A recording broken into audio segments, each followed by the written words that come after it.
സ്വകാര്യ സർവകലാശാല കരട് ബില്ലിന് മന്ത്രിസഭയുടെ അംഗീകാരം. നടപ്പു സമ്മേളന കാലയളവിൽ ബില്ല് നിയമസഭയിൽ അവതരിപ്പിക്കും. ഗുണമേന്മയുള്ള വിദ്യാഭ്യാസം കേരളത്തിനകത്ത് ലഭ്യമാകുന്നത് വിപുലീകരിക്കുകയാണ് ലക്ഷ്യം.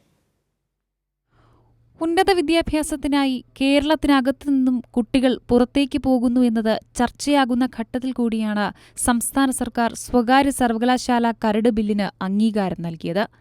കേരളത്തിനകത്ത് തന്നെ ഗുണമേന്മയുള്ള വിദ്യാഭ്യാസം ലഭ്യമാകുന്നത് കൂടുതൽ വിപുലീകരിക്കുകയാണ് ബില്ലിലൂടെ ലക്ഷ്യമിടുന്നത്. ഗുണമേന്മയുള്ള വിദ്യാഭ്യാസം ഉറപ്പാക്കുന്ന ഏജൻസികൾക്ക് മാത്രമായിരിക്കും സ്വകാര്യ സർവകലാശാല ആരംഭിക്കാൻ അനുമതി നൽകുക.